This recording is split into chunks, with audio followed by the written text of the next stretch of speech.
It's week 2 of the Dan K Show, and week 2 of a couple of changes to the set.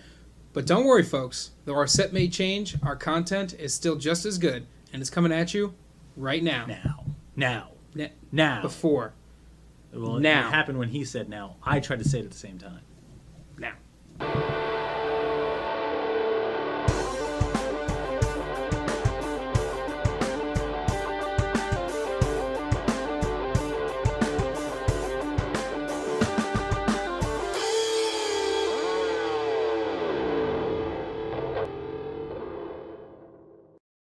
Lucas, it's time for my favorite part of the show, the part of the show where Lucas stays quiet and I get to do all the talking, and that is Dan K's 3 things. Thing number 1, going for the hat trick today, thing number 1 is the Eugene Generals. They're an early favorite in our newly formed USPHL Pacific Division. Out west, they are taking control. They're 7-0-1, dominating performances of this team, and a wonderful job by Alex Stinson, making sure that team is highlighted each and every week.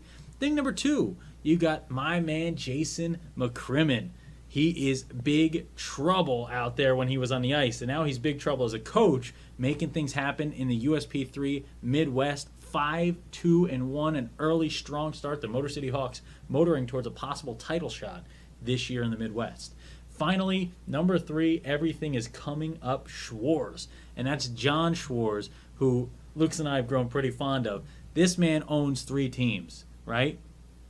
All 3 teams, 1, 2, 3 in the USPHL Midwest Elite, the Chicago Cougars, the Wisconsin Rapids River Kings, who are in first, and the Dells Ducks, who are in second. And to talk about the Dells Ducks a little, Lucas, we got a gift for John Schwarz. That's right. Maybe move it above the laptop so the people at home can see. Maybe actually make it visible to those at home. And producer Lena, is that visible to those at home? Yes, it is. John, we got you this gift because Lena, producer Lena, who I married recently, decided to make this for John after his championship win, his title run. So we're going to be sending this out to you, John Schwarz. You and your Dells Ducks are the winner of this beautiful Lena Rose Photography creation. This string art, once again, the Dan K Show, partially sponsored by Lena Rose Photography. Make sure to go to her Etsy page or to facebook.com to find Lena Rose Photography. She makes all kinds of things just like this. And with that in mind, all 3 things being said and done, Lucas, I think we move into what is a new favorite of mine and a new segment this year. We're going to crash the net. That's right, Dan. And this week on Crash the Net, we have a fancy clock. We have the bird clock. And because it's the Northern Cardinal, your time has started already. Oh, Northern Cardinal means started. Okay, Premier. We move into the Premier. The Hitmen, they defeated the Stars 4-3 in overtime. A close one there. It's number 6, Kyle Hartman, scoring the decisive game-winning goal. You got to have a lot of heart, man, and he did. In the Elite, the Midwest, the Dells Ducks beat the Steele County Blades, carving them up 4-3, with Sherman Mowry lighting up the goal, scoring 3. Hat trick, hats off to you. I wonder if he's related to Tia and Tamara from Sister Sister. They were Marys as well. So was Smart Guy. USP3, Hampton Roads. They steal one from the Carolina Eagles 5-4, scoring 3 in the third was Matthew Doucette. Not sure if it's Matteau or Matthew. Matteau, for those of you in the Northeast. In the 18U, the Skipjacks beat the Jersey Hitmen 4-3 with Cade Groton scoring 2 in the third and 1 full strength, 1 power play goal. And the 16U Rochester Monarchs beat the Hartford Junior Wolfpack 4-3 with Elijah Devereaux scoring 1 in the first and 1 in the third. You got 5 seconds left, Dan. 5 seconds left. You know what? I just found out the secret to life, Lucas, and really? I'll tell you right now. That's time. Well, that's our Crash the Net segment. I guess that's all we have, and that's all the time we have for Crash the Net. Lucas, I think it's time to move on to a little topic about 7 things. We're going to have some things to talk to you about. That's right. And, next week is the week before Halloween weekend, Halloween to some. And so the USPHL is going to be changing a few things up on their website. We're going to have a spooky new background, and we're also going to have some spooky articles. One of those articles is about the most feared places to play in the USPHL.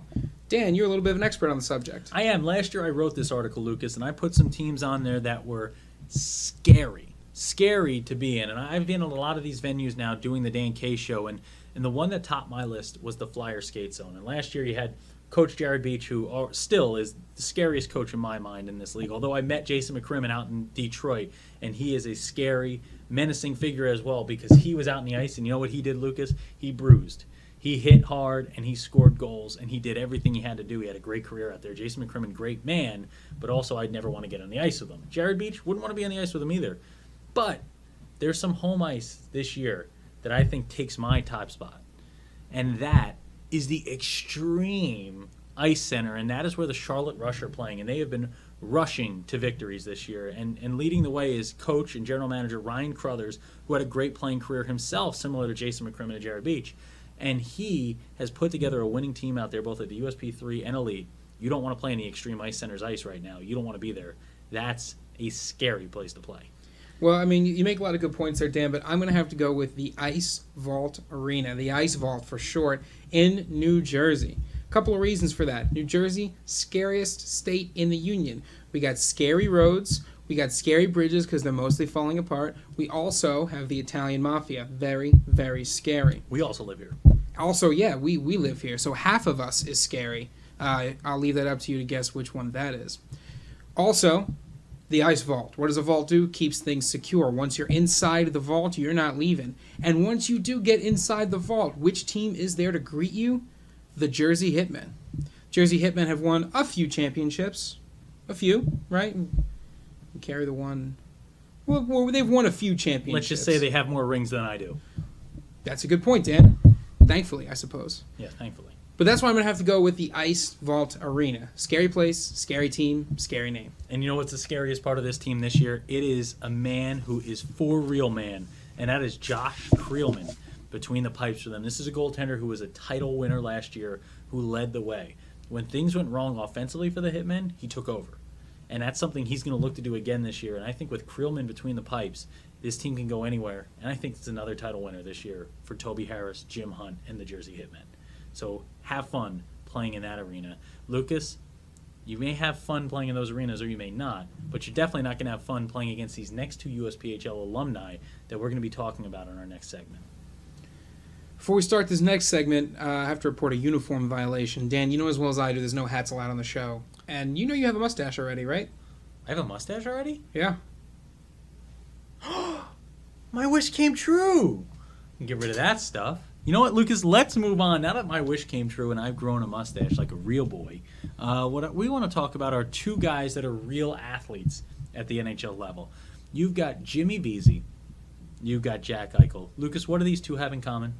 Well, these two have something special in common. Along with 12 other USPHL alumni, they were on NHL ice on opening night. That's right, 14 total USPHL alumni, but two of them stand out the most, and that's Jimmy Vesey and Jack Eichel.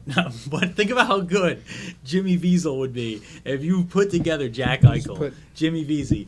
And it's also kind of a Vin Diesel mix, too. So you put Vin Diesel's acting prowess in with the two of these guys. They probably act better than Vin Diesel already, so they really don't need him involved. So let's get them out. Let's move back to Jimmy Vesey, Jack Eichel. Let's talk about him. Eichel was hurt, Lucas. Talk a little bit about that. He was. Eichel had a high ankle sprain, which might not seem like much to those of us who aren't highly trained athletes. But to a guy who's going to be skating around all the time, a high ankle sprain is pretty devastating. It is, and you see in hockey a lot of times you're not going to find out exactly what the injury is. This time it kind of leaks out. You find out that it's a high ankle sprain. They called it a lower body injury from the start. They call it lower, they call it upper body. You never really know where it's at. This time, high ankle sprain, that lingers. It's a lingering problem. It's not going to go away. It's tough to skate on. But this is a team, Lucas. You already have Evander Kane out to injury. You now have Jack Eichel out to injury. I think this is a team that needs to take their time and let Jack Eichel heal. How important is it to let an ankle heal when it's injured? Oh, I mean, as a guy who's had 2 knee injuries and a surgery, I can tell you what it's like to have a lower body injury. And the best thing that you can do is take your time, because if you try to rush back too early, you're just going to end up hurting again and being out for even a longer stretch of time. It's a big key. It's a big key to let that high ankle sprain heal. I think you got to see. Lucas, that's the bird clock. Did anyone just hear that? Did anyone hear the bird clock? That is the bird clock, Dan. Lucas, what does that bird clock mean? Let's take a quick break. That bird clock has activated our bird clock segment, Bird Clock. It's bird clock. Which means that if you can identify the bird call that just played from our bird clock, tweet it to us. Tweet it. Hashtag Dan K Show, hashtag bird call. We will send you your very own light-activated bird clock. This bird clock is top of the line. Ooh, and don't show it too much. They might guess it. When I bought it, I bought 2 because it was a buy one, get one free bird clock deal. So we have an extra bird clock. Lucas and I will sign it, and we will send it to whoever can guess what bird that was chirping. But once again, hashtag bird clock and hashtag give us the answer, hashtag Dan K Show. Get us those answers. Let's hear from you. I want to start seeing some tweets from you people. But back to Jimmy Vesey and Jack Eichel. You know, we talk about Jack Eichel a little bit. We talk about the injuries. Let's talk about a guy who's on the ice right now, and that's Jimmy Vesey. And Jimmy Vesey, producer Lena is back there laughing a lot about our bird clock hour. But Jimmy Vesey is a guy who, he makes his NHL debut, right, in Game 3. And I'm wearing my Sharks colors to kind of mourn the loss of the Sharks there. A 7-4 loss, a tough loss to the New York Rangers. Jimmy Vesey with his first career goal. How big is it to get that first career goal? Oh, it's huge. It's like a huge weight being lifted off your back. You know, it's like a guy in baseball who's trying to break a home run record, or a guy in basketball who's trying to do something that basketball players do. I don't follow the sport. I'm not quite sure. But it's a huge weight lifted off his shoulders for sure. You know, he came out in his first 2 games. He played 13 minutes in his debut, 17 minutes in his second game against the Blues, attempted 2 shots on goal, and the coach of the Rangers had some pretty nice things to say about him. He did, and you know what? I talked about it in the offseason. I said, if Jimmy Vesey gets on this Rangers team, and we have it on tape, which is pretty cool, but I said if Jimmy Vesey gets on the Rangers, I'd like to see him on a top line with a guy like a Stepan, with a guy like a Zuccarello. And what Jimmy Vesey does, what he has created, he's that USPHL type of athlete, an athlete that's ready to play a first-line role, who's ready to play a fourth-line role, who's ready to play on the power play and the penalty kill. He's ready to do all assets of the game, all facets of it. He can do anything you need him to do on the ice, and that's why Alain Vigneault fell in love with this kid early. You can tell. And he puts him on the top line with Matt Zuccarello, and he puts him on the top line with Derek Stepan, and these are 2 guys. Stepan does the right things, gets the puck where it needs to be. Zuccarello is a shot maker, a playmaker. He makes things happen on a daily basis, but he's not always going to be in the right place. Zuccarello does the extraordinary. Sometimes you need a guy who does the ordinary, and the ordinary is what Jimmy Vesey does in spades. We saw it with Ryan Badger, right? The Philadelphia Flyers junior hockey team, you had Ryan Badger, who was a player who did the right things at the right time and was always in the right place to get the puck. You saw him playing with Trevor Gooch, saw him playing with Ron Greco, 2 extraordinary talents. The ordinary talent sometimes is needed to be the most valuable player on that team and really make it work. Jimmy Vesey makes this Rangers line work, and he is a USPHL talent who I am ready to see do huge things this season. We are excited. We'll be watching both these guys and all of our USPHL alumni on the ice this year. Good luck to all you guys out there. Make us proud. Make us proud. And some other teams are making us proud, Lucas. The teams in the 18U. Let's get there next. Now, Dan, producer Lane has recovered. We've recovered. We've had our first bird clock segment. Yep. But let's talk some serious hockey. Let's talk 18U. Now, the Skipjacks defense has captured 3 out of the 4 defensive stars of the week so far this season. Lucas Bond with 2, Connor Fedoruk with 1. And the team is 11-2 so far. Yep. What do you credit Skipjack's defensive success to? What do I credit to? I mean, this is a full team effort. You know, a lot of times people want to look at a goaltender and they want to say, wow, that goaltender's playing out of his mind, standing on his head right now. This is a team that just builds its talent from the ground up. They're not a team that's focused on their top 3 guys or their top D-line. They're focused on all of their D pairs. They're focused on every single player who plays on this team, and they're creating talent. They're similar to a St. Louis Cardinals in baseball or a Chicago Blackhawks in hockey, where they are building from the ground up. They're building every player and making everyone better. That's why the Skipjacks are at the top of this division every year. And they have a game coming up against the Picks. So if you are the Picks, Dan, what are you going to have to do to stop the Skipjacks? There's a lot you're going to have to do, but I mean, one thing you have to do if you're the Springfield Picks, you have to focus on kind of diversifying, right? You can't stack a line. You're not going to stack a first line or stack a third line and try to catch them off guard and go out and score a goal. You're going to have to spread out your talent. So your goal scorers, you got to have a goal scorer on each line. You have to have one on each of your 4 lines, and you got to get out there and you got to try to spread the game out, and hopefully you get that early goal and you hold on for dear life, because it's going to be a tough Skipjacks team to beat.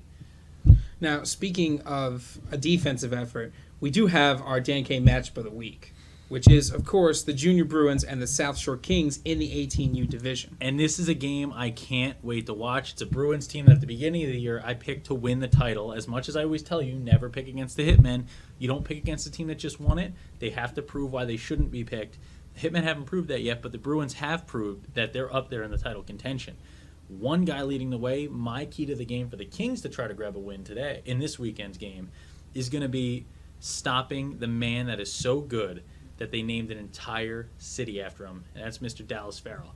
12 points on the year, 5 goals, 7 assists. This guy's been very tough to stop, and as he goes, so do the Bruins. Yeah, the Kings are going to have to play aggressive hockey. You know, when you're facing a team like the Bruins, aggressive hockey might be the only ticket to win. You're going to have to keep the puck out of your blue zone and put pressure on. The only way your defense is going to be able to stop an assault like the Junior Bruins have been able to put together is to give them a breather every once in a while. You know, let them kind of sit back on their heels and catch some rest. Otherwise, they're just going to be pressured the entire game. That's it. You know, last year they had in net for the Kings, they had that man that's so good, they named the whole town after him, and that's Teddy Lobero. But, you know, this year they're getting it together defensively. They're figuring it back out, similar to what the Flyers are doing. We talked about the Flyers last week. It's a team that needs to get those D pairs on the same page as the goaltenders. Their D's been a little shaky. This is a team usually known for not allowing goals and being physical. They're going to have to bring that physicality to beat this Bruins team.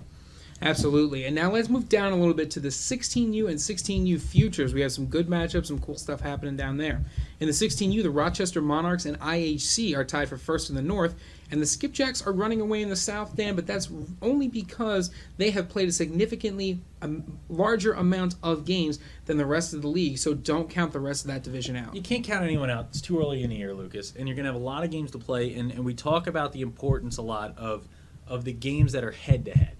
The important games are when you play the Skipjacks, right? The important games are when you play Rochester or IHC, some of these top squads. If you want to be the best, you got to beat the best. And these younger guys are going to be looking to beat the best every chance they get.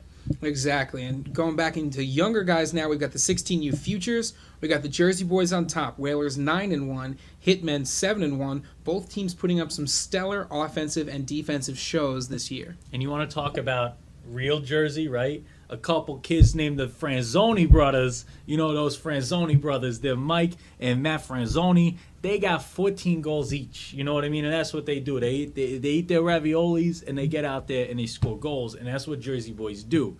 But you want to talk about a guy who doesn't have a Jersey boy name. Jake Brown. Jake Brown is out there, and he's got a .57 goals against average, Lucas. The team itself, .9 goals against average. You know, Dan, I've watched a lot of hockey in my time. I've never seen anybody score .9 of a goal. I've never seen a .9 goal. We're going to have to get out and watch some of these games to find out how they do it. Exactly. Well, that sort of wraps it up for the younger guys. Coming up next, we have Empty Net and Final Thoughts. We'll close this thing out. I'll just do a dissolve. We won't have because this week we're going to do commercial breaks, where we're going to use one of our commercials and one of Brett's commercials, and then we'll just, you're not even listening to me. No, I'm not. I'm a snake. No, you're a snake. I'm a male snake. Okay. Or maybe a female snake. Lena, you're making it very hard to shoot.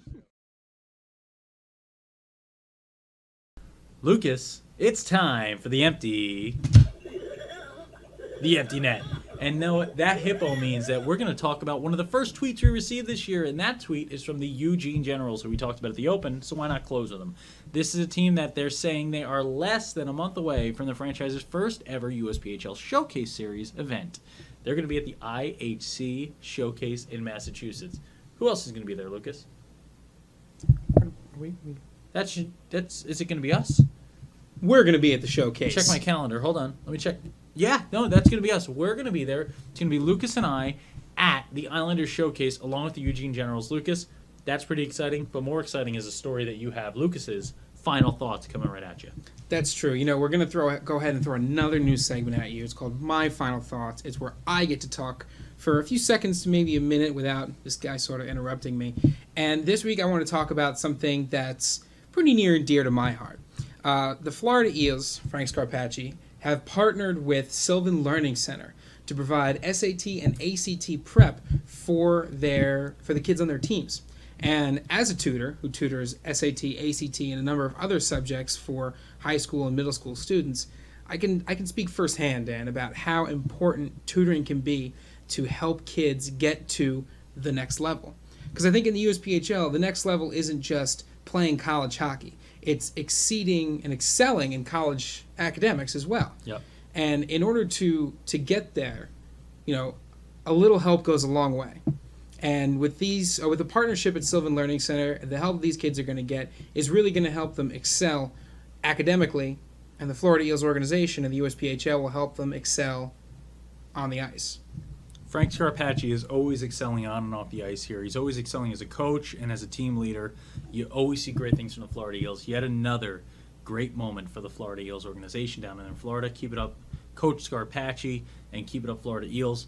And you know what? Keep it up, rest of the USPHL, because we're early in the year, early in the season, but there's a lot of good storylines and more coming at you. Lucas, your last words? Lucas has no last words, and the phones are ringing off the hook, getting ready for more USPHL action. I'm ready to watch all weekend long. I hope you'll be watching, and I hope you keep watching the Dan K Show. Please tweet to us. Tweet at Dan Kemchek, tweet at Lucas Jones, LJones1138, and tweet at USPHL Network with hashtag Dan K Show. We want to talk to you. We want to talk about the topics you want to hear about. Bringing more to you next week. Remember, when Dan K is on the mic, it's always hockey night, and the USPHL is always bringing you the top junior hockey in the country. We'll be back next week. I think that was my phone ringing. That's your phone this whole time. Someone's calling absolutely. you. Yeah, you're getting called. They couldn't have waited till after the credits either. They couldn't have waited till after the credits. But you know what? You want to know what was happening? What? Magic. That's what this show is each and every week, Lucas. Magic. You know, we're not doing the show anymore. You don't have to do the voice now. You can go back to your normal voice. Oh, I can? That's pretty exciting. It's nice, isn't it? I don't know if people even knew I talk like this. You do a deep voice for a long time. I'd be pretty disappointed if people knew that I talk like this all the time. Yeah, no, it's a good thing that nobody will ever know. No, man, I'm just kidding. I talk like this. No, you don't. All right.